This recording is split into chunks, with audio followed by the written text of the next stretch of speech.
Give thanks to the Lord. Hallelujah. For He is good. His love endures forever. Amen. Hallelujah. Kamusta po? Hallelujah. Kamusta po ang nakaraang isang linggo? Mabuti naman. Hallelujah. Hallelujah. Anyway, we made the right choice today. Why? Amen. We are here to serve our living God. Amen. Hallelujah. Bago po ang lahat, tayo na po ay manalangin. O Diyos, ang namin makapangyarihan sa lahat. Maraming salamat sa oras na ito, Panginoon. Maraming salamat sa panibagong buhay na ipinagkaroon mo sa bawat isa, kalakasan, at patuloy na pag-ingat niyo po sa bawat isa, Panginoon. Hallelujah, sa guidance, protection, and provision, Panginoon. Maraming salamat, maraming dapat ipagpasalamat sa iyo, Panginoon. Hallelujah. Sapagkat ikaw ay mabuti, Panginoon. Sa oras ito, Panginoon, hiningi namin, Panginoon, pagtubay ng Ibang Espiritu, Panginoon, na siya manguna sa bawat isa, Panginoon. Hallelujah. Tulungan niyo po kami, Panginoon. Hallelujah. Na ano po ang aming matutunan sa araw na ito ay sa pamuhay namin, Panginoon. Maraming salamat. Patubayan niyo po ako ng Ibang Espiritu, Panginoon, Ibang wisdom, Panginoon. At humingi po kami ng kapatawaran sa aming mga nagawang kasalanan, Panginoon. Lahat ng bagay na ito, Panginoon, ay pinagkakatiwala namin sa iyo sa tayong pangalan ni Jesus. Amen. Bigyan natin ng malakas na palakpak natin, Panginoon. Hallelujah.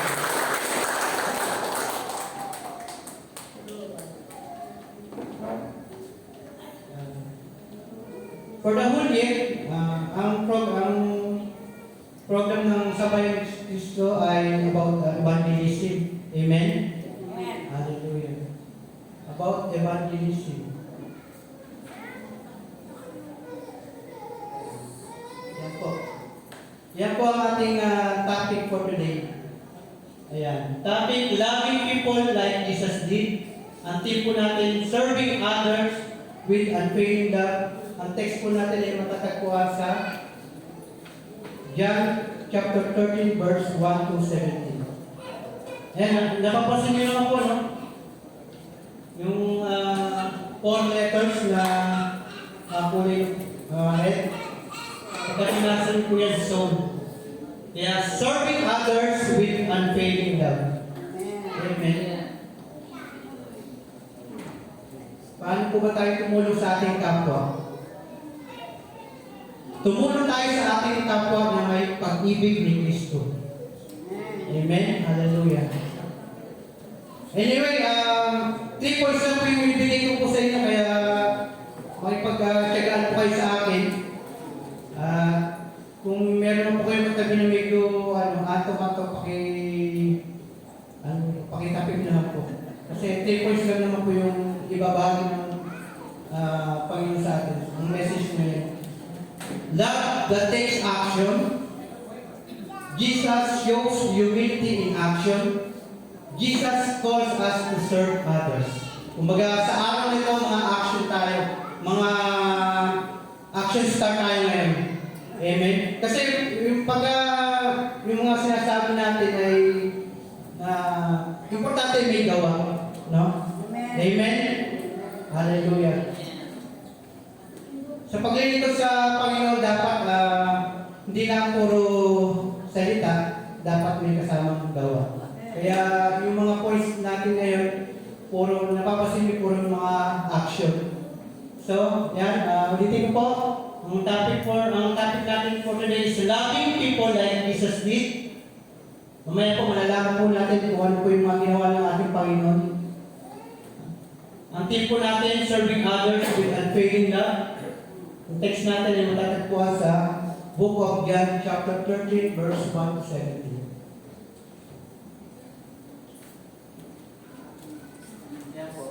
Yan po ang ating introduction.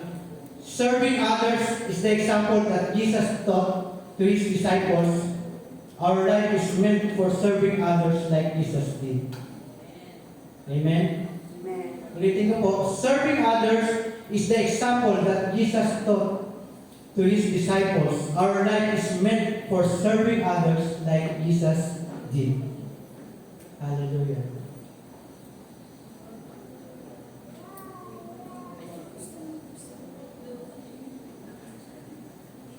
Nabanggit ko nga pala kung ano na ang evangelism, di ba? Pagka sinabing evangelism is, meron tayong intention na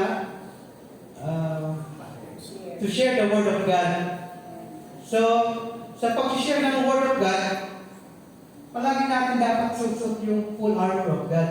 Huwag po kayo makulitan sa akin kung parang kong sinasabi yun. No? Yung put on the full armor of God. Kasi isa sa mga armor of God yung shoes or sandals. Readiness to share the Word of God. Diba? Ano po ba yung ano na yun? Helmet of salvation, breastplate of righteousness, shield of faith, belt of truth, ano pa? Sword of the Spirit, which is the Word of God, and the last, the sandals or shoes, readiness to preach or share the Word of God. Hallelujah. Amen. Hallelujah. Yes. Amen. God be the glory. Amen. Serving others with unfailing love. Hallelujah. Ulitin ko po, paano po ba tayo tumulong sa kapwa na may pag-ibig? Tayo po ba itutulong na may inaasahang kapalit? Tutulong ba tayo sa ating kapwa na mayroon tayong inaasahang reward? Oh, hallelujah.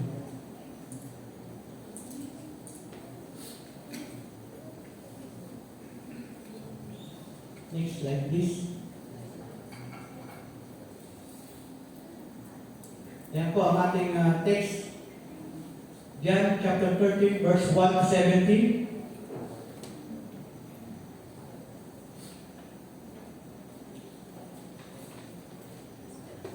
Saan ko po may mahaba po. Verse 1.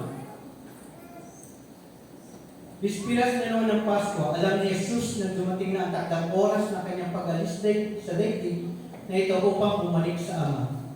Mahal niya ang kanyang mga tagasunod na nasa daigdig at sila'y minahal niya hanggang sa wakas.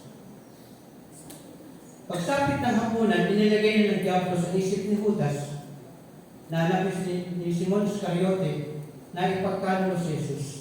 Alam ni Jesus na ibinigay niya ng Ama sa kanya ang buong kapangyarihan at alam niya siya'y mula sa Diyos at babalik sa Diyos. Verse 4. Kaya siya'y tumayo mula sa hapag, nagalis ng panlabas na balabal at nagbigkis ng tuwalya sa baywang. Pagkatapos, naglagay siya ng tubig sa palanggana at sinimulang hugasan ng mga paa ng mga alagad at punasan ng tuwalya na kapigkis sa kanyang baywang. Paglapit ni Simon Pedro, sinabi niya sa kanya, Panginoon, hugasin mo ba ang aking mga paa? Sumagot si Jesus, hindi mo naunawaan ngayon ang ginagawa ko, ngunit maunawaan mo rin pagkatapos. Muling nagsalita si Pedro, hindi mo hugasan ang aking mga paa. Ngunit sinabi ni Jesus, kung hindi kita hugasan, wala kang kaunayan sa akin.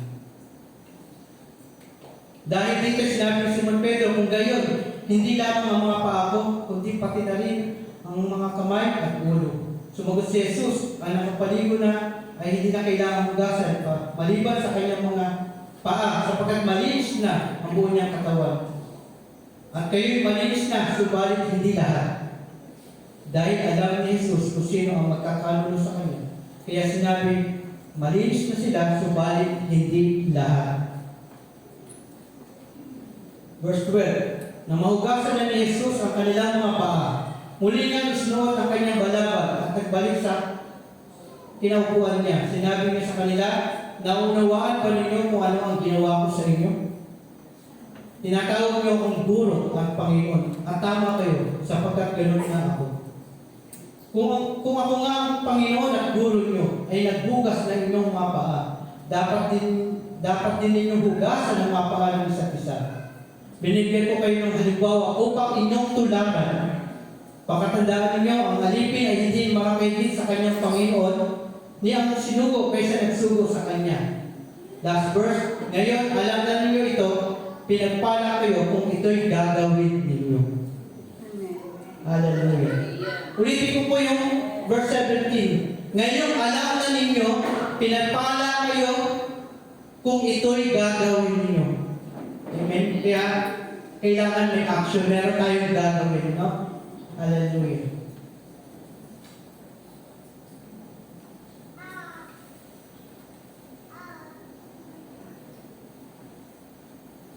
First point, love that serves until the end. Ako, makita po natin yan sa verse 1. Alam na ni Jesus na kinabukasan, ipapako siya sa krus. Yan. Love that serves until the end. Hallelujah. Kaya may pag-ibig, kaya pala may forever sa pag-ibig. Amen? Kay Jesus lang. Kaya may forever sa pag-ibig. Ang pag-ibig ng Diyos ay hindi nagmamaling, hindi nagbabago, meaning constant. Amen. Constant yun, kahit anong gawin natin, hindi magbabago yun. Kaya nga, ang pag-ibig ng Diyos ay hindi nagmamaling, constant. Halimbawa sa may boyfriend, sa may girlfriend dito. Nagtaas ka ng... Hindi ko lang pag-ibig yung pangalan. Halimbawa sa may mag-boyfriend, mag-girlfriend. Hallelujah. Binigo kayo. Binigo ka. Pero si Lord, hindi ka bibiguin. Amen. Amen? Hallelujah. Tandaan po natin yan. Ang pag-ibig ng Diyos ay walang kapantay. Hindi mo kaya sukatin. Infinity. Amen. Ibig sabihin, hindi mo masusukat talaga yun. Kagaya ng dagat, hindi mo masusukat ang lalim ng dagat. Infinity. Amen? Hallelujah. Ang pag-ibig ng Diyos ay totoo at tapat kailanman. Kaya may forever sa pag-ibig ni Lord. Amen. Hallelujah. May pag-ibig. Hallelujah. Kaya, so give thanks to the Lord continually, for He is good. His love endures forever. Amen. Hallelujah.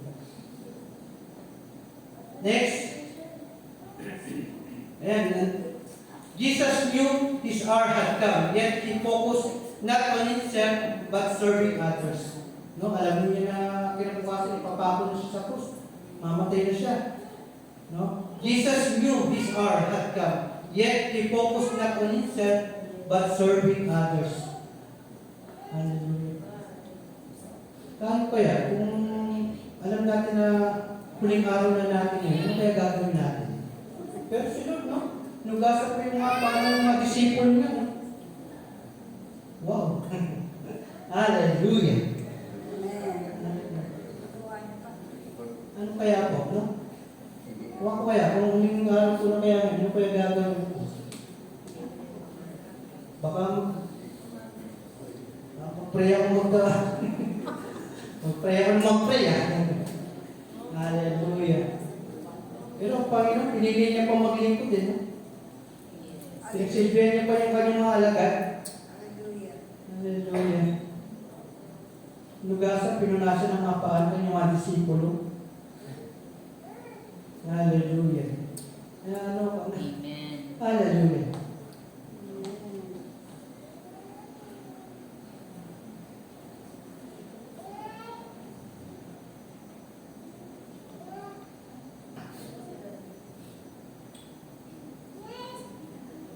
Kaya sa verse 1, mababasa natin na alam ni Jesus na dumating na ang takdang oras ng kanyang pag-alis sa daigdig na ito upang bumalik sa Ama.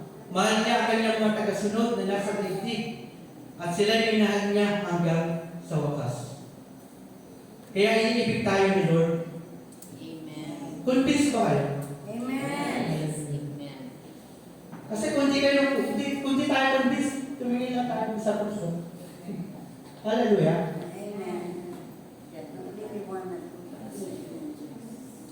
Hallelujah.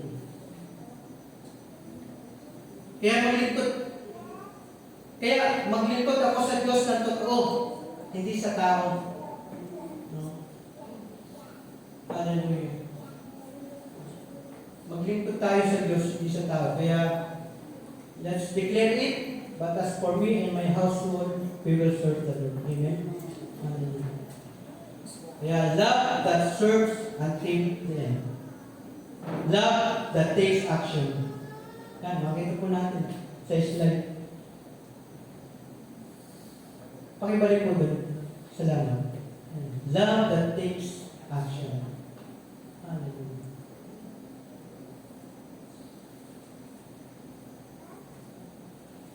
Letter B. Love is not just spoken, it is demonstrated. I repeat, love is not just spoken, it is demonstrated. Hindi lamang sa salita, may kasamang gawa. Kaya pagka nagmahal tayo, hindi tayo pwedeng hindi magbigay. Amen. Magbibigay at magbibigay tayo. Amen? Hindi tayo pwedeng umibig na wala tayong binibigay. Amen. Kaya, naalala ko lang, nung mag-boyfriend, mag-girlfriend pa lang kami ng asawa ko, may binili ako ng teddy bear eh. Bali, inipon ko yun dahil sa bawang ko eh. Nung ibinili ko sa kanya, hindi niya ma-recognize kung bear ba yun o ano. O, hindi niya ma-recognize. Hindi niya ma-recognize o bear ba o oso ba yun. Kasi laki ng ilong eh. Pero binili ko yun, galing sa bawang ko yun. Hindi alam ni nanay yun. Effort, effort. May effort, syempre. Kaya pagka umibig tayo sa ating girlfriend, sa ating boyfriend, may effort. Amen. Naalala ko rin yun. Okay lang ma-share ko lang. Ayaw niya. Okay lang yun para pagpahaba ng message. Amen. Hallelujah. Actually, ako ngayon lang ako bumabawi sa mahal kong asawa. Kasi during that time, ano pa lang ako, nag-aaral pa lang ako, siya working na. Kaya, parati niya libre. Sana all. Balik ako tawagin. Lakas ng tawa mo, Pastor Alex. Kaya, ngayon ako bumabawi sa asawa ko. Hindi pa huli. Hallelujah.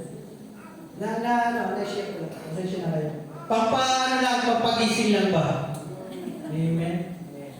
Okay. Love is not just spoken, it is demonstrated. Meaning, ayan, refers to the act of showing and proving something through action. Kaya talagang may gagawin. Ang pag-ibig ay hindi lamang sa salita, kundi may kasamang gawa. Amen? So, paano ba pinatunayan ng Diyos sa kanyang pag-ibig sa atin?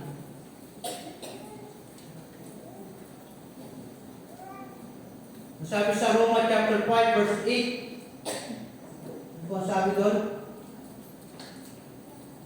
Ngunit pinatunayan ng Diyos ang kanyang pag-ibig sa atin nang mamatay siya doon sa krus ng Kalbaryo.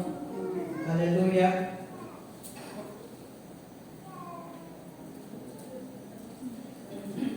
Pinatunayan ng Diyos ang kanyang pag-ibig sa atin nang mamatay si Kristo para sa atin nung tayo ay makasalanan pa. Sapagkat ang lahat ay nagkasala at hindi naging karapat-dapat sa paningin ng Diyos. Tatagpuan ko yan sa Roma chapter 3 verse 23. Sa Roma chapter 6 verse 23, sapagkat ang kabayaran ng kasalanan ay kamatayan, ngunit ang kaloob ng Diyos ay buhay na walang hanggan kay Kristo Jesus na ating Panginoon. Amen.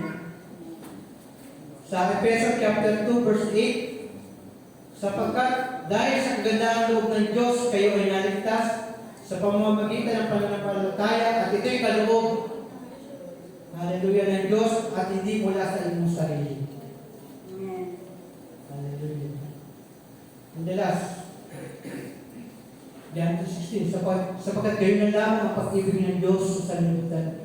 Kaya ibinigay niya ang kanyang buktong anak upang ang sino man sumampalataya ay hindi mapahawa, kundi magkaroon ng buhay na walang hanggan.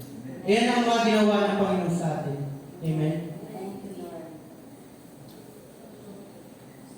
Bigyan naman natin ng palakpak ang Panginoon.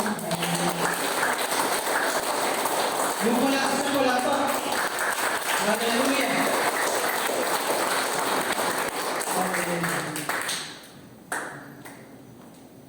Love that takes action. Love that serves until the end. And love is not just spoken, it is demonstrated. Next. Number 2. Yeah. Jesus shows humility in action. Jesus shows humility in action.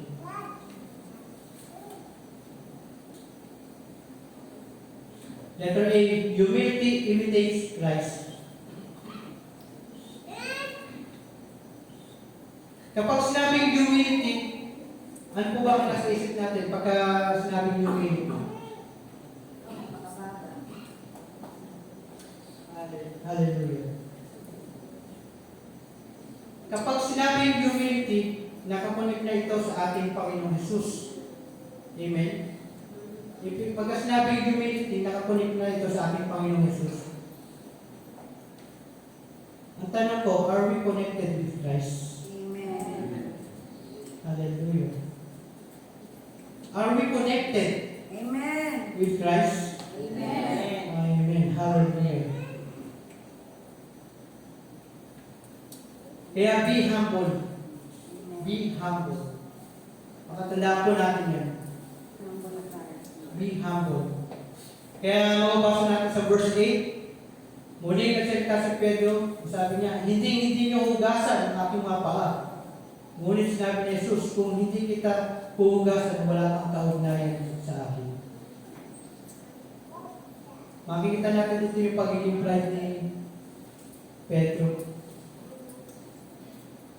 Hallelujah.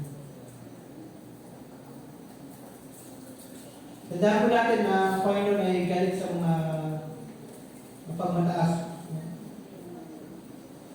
Sa mga proud. Sabi nga, God opposes the proud but shows favor to the humble. Ang Diyos ay laban sa mga mapagmataas, ngunit pinagpapala niya ang mga mapagkumbaba. Tandaan po natin yan. Hallelujah.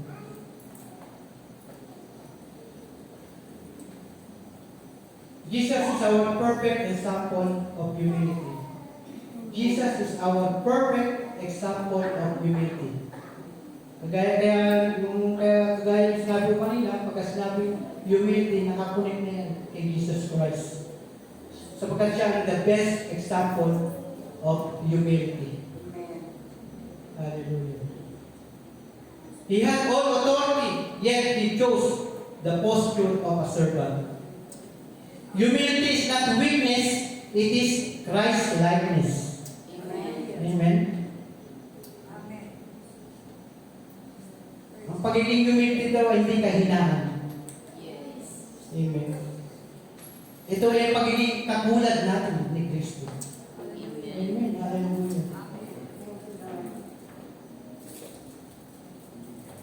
Kaya mga magulang at kapatid ko sa Panginoon, let's be humble and connected with Christ. Hallelujah.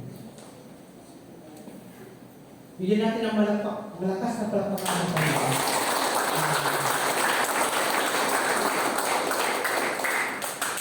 Letter B, humility invites God's favor. Humility invites God's favor.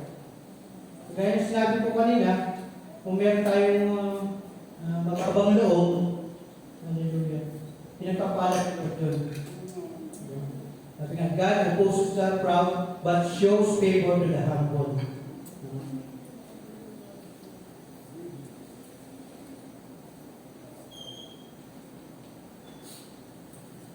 Makita natin yan sa Philippos chapter 2, verse 7 to 10. Sino po pwedeng sino po pwedeng bumasa? Dito po makita yung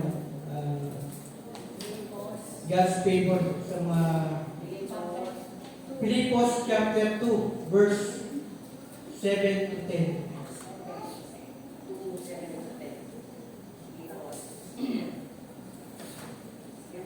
Hindi hinubaran niya ang kanyang sarili at kinuha ang kanyang alipin. Naging katulad ng tao.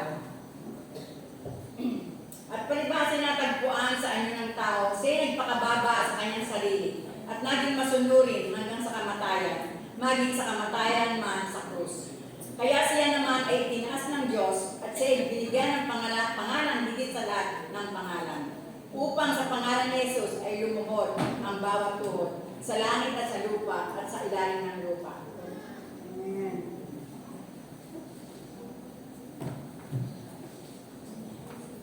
Thank you, Sister Beth.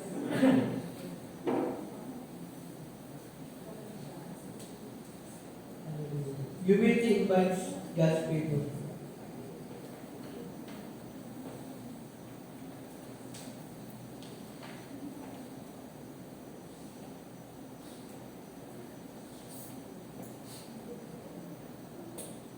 Makita natin dito yung pagiging mapagkumaba ng ating Panginoon. Sa halip, kusa niya binitawan ang pagiging kapantay ng Diyos at namuhay na isang alipin. Ipinanganak siya bilang tao at siya'y naging tao. Nagpakumaba siya at naging masunurin hanggang kamatayan. Maging ito man ay kamatayan sa krus. Dahil dito, sila'y lubusang itinaas ng Diyos. Dahil dito, siya ay lubusang itinaas ng Diyos at binigyan ng pangalan higit sa lahat ng pangalan. Sa gayon, sa pangalan ni Jesus ay luluhod at magpupuri ang lahat ng nasa langit, nasa lupa at nasa ilalim ng lupa. Amen. Hallelujah. Hallelujah. Next. Yan po. Jesus shows humility in action.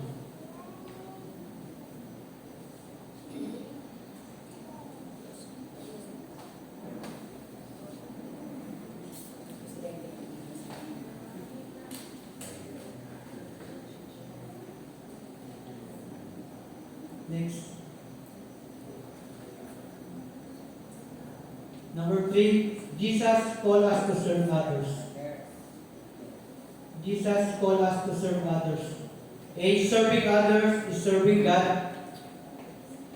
B, we are saved to serve, not sit.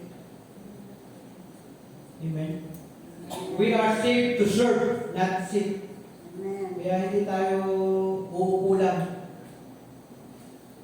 Tingnan nyo nga yung kuha nyo, baka may karap na yan. Kasi nung nakaraan may nakita na akong may karap na upuan, nilagay ko na sa may karap na yan.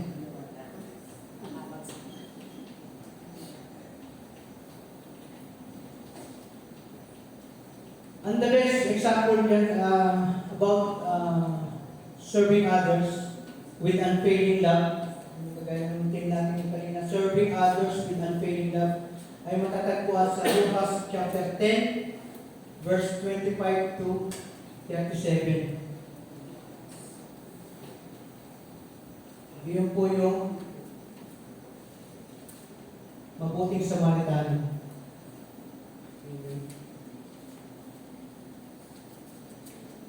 Paano po ba tayo tumulong sa kapwa? Mayroon po ba tayong pinipili sa pagtulong natin sa kapwa? Tutulungan ko yan kasi kumbaga tutulungan din ako, kumbaga may kapalit. Hallelujah. Sa Lucas chapter 10 verse 25 to 37, sabi po dito, isang dalawa sa kautusan ang lumapit at nagtanong kay Jesus, Guro, ano ang dapat kong gawin upang magkamit ng buhay na walang hanggan? Sumagot si Jesus, ano ba ang nakasulat sa kautusan? Sumagot ang lalaki, ibigin mo ang Panginoon mong Diyos ng buong puso mo, buong kaluluwa mo, buong lakas mo, at buong pag-iisip mo. At ibigin mo ang iyong kapwa gaya ng pag-ibig mo sa iyong sarili. Sabi ni Jesus, tama ang sagot mo. Gawin mo iyan at makakamit mo ang buhay na walang hanggan. Nagtanong muli ang isang lalaki, sino naman ang aking kapwa? Sumagot si Jesus, may isang taong naglalakbay mula sa Jerusalem. Next slide please.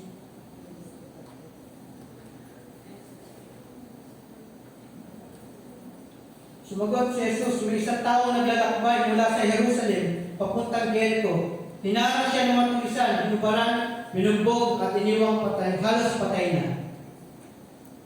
May dumang isang paring Hudyo. Tinignan, dumaan lang. Pangalawa, yung Levita, yung nakita niya, tinignan niya din, hindi rin tinulungan. Pero yung pangatlo na dumaan, ang mabuting Samaritano, nang nakita niya ang biktima siya'y naawa, nilapitan niya, nilinis at ginamot ang mga sugat at binindahan. Pagkatapos isinakay sa kanyang asno at dinala sa bahay panluluyan upang maalagaan. Kinabukasan, binigyan niya ng 2 salaping pila ang namamahala ng bahay panluluyan at sinabi, lagaan mo siya at kung hindi pa rin niya at kung higit pa niya ang magagastos, babayaran kita pagbalik ko. So, mga magulang at kapatid ko sa Panginoon, mag-focus tayo sa mabuting samantala na ginawa niya. No? Doon tayo mag-focus. Kung nung nakita niya, siya'y naawa. Nilapitan niya, ginamot, binindahan at sinakay pa sa asno. Meaning may ginawa siyang action. May ginawa siyang action. Kaya sa pagtulong natin sa kapwa, dapat mayroon action. Amen. Amen. Hindi puro salita lang. Dapat may action. Nakita niya, lumapit siya, ginamot niya, pinurse aid niya eh. No? Tapos isinakay niya pa sa asno. Tapos nila niya pa sa bahay panuluyan para alagaan. Tapos mayroon pang follow-up yun. May follow-up pa yun, kinabukasan. Diba? Pinuntahan niya pa ulit. Sabi niya doon sa namamahala sa bahay panuluyan, kung kulang pa yung magagastos niya, babayaran niya. Amen? Amen. Kaya magulang kapatid ko sa Panginoon, sino po kaya tayo sa tatlo na yun? Ayun. Yung nauna, yung pangalawa, o itong tumutulong ngayon.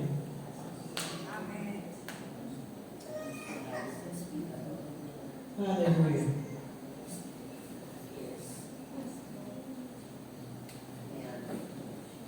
Jesus called us to serve others.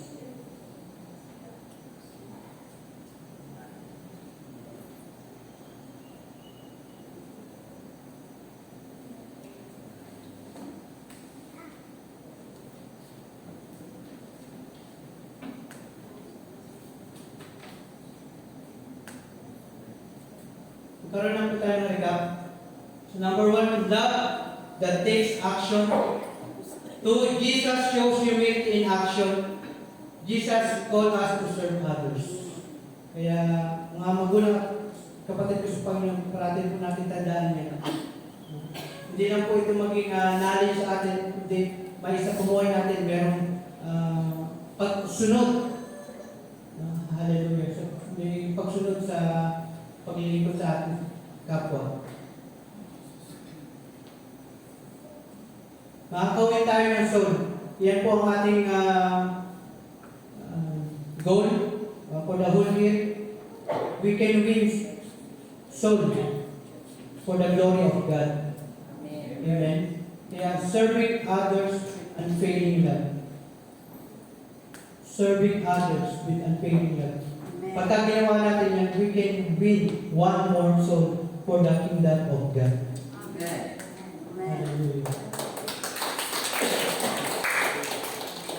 Ang pagtulong sa kapwa ay may kasamang gawa, may kasamang pag-ibig na nagmula sa ating Panginoon. Kaya lahat ng gagawin natin para sa Panginoon. Amen. Gaya na sa bahay, sa mga kabataan, kung ano yung sundin natin ating mga magulang.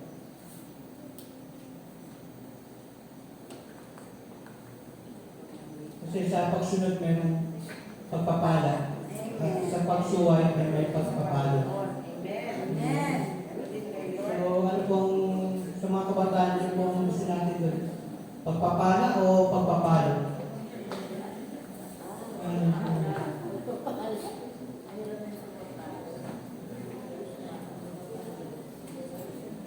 Loving people like Jesus did. Hallelujah. Serving others with unfailing love. Text po natin yung katagpuan sa chapter 13, verse 1 to 17.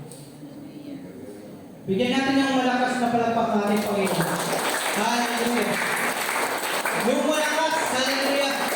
Kasi nakita naman natin kung anong ginawa ng Panginoon sa atin. Namatay siya doon sa kusang Kalbaryo para tayo ay magkaroon ng buhay na walang hanggan. Tayo po yung tumayo at awitan po natin ating Panginoon. Hallelujah.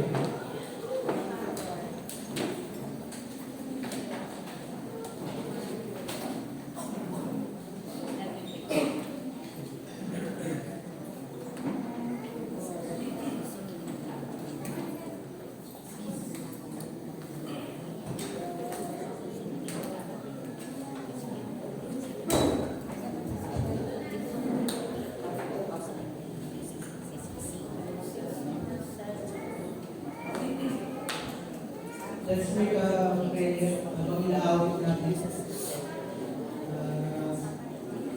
Gawin natin itong panalangin sa ating sarili. Yung aawitin po natin na pinamagatang make me a servant. Hallelujah.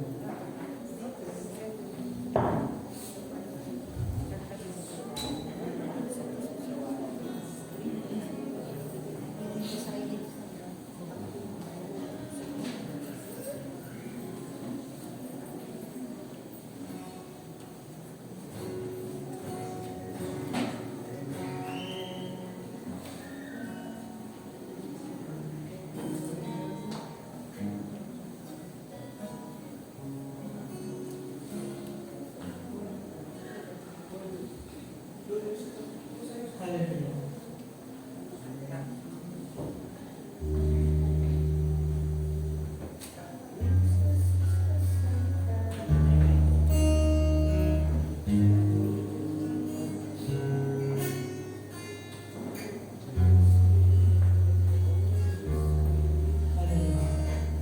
Gawin natin natin, Panginoon. Make me a servant. Hallelujah. Hingin natin ito sa Panginoon na makaroon tayo ng pusong pagkumbaba. Sa paglilikod natin sa ating Panginoon, kailangan natin ito. Parating ang Diyos ang may taas, hindi yung ating sarili. Hallelujah.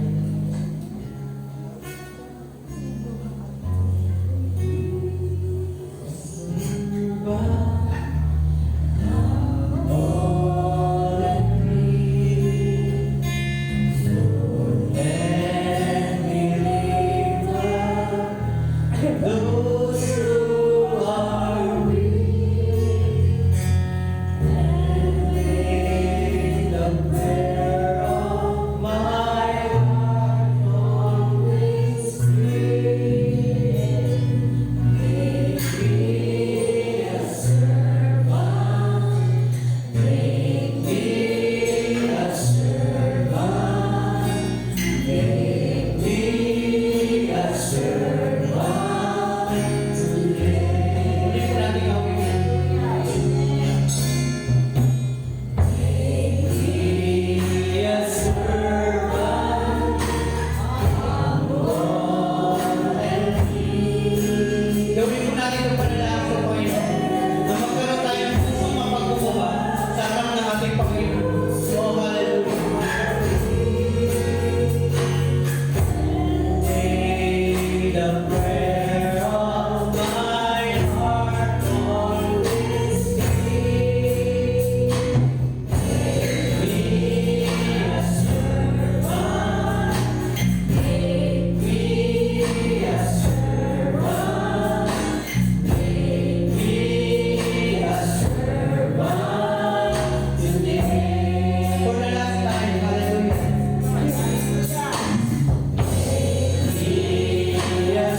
malapit po kami sa iyo mga Pag.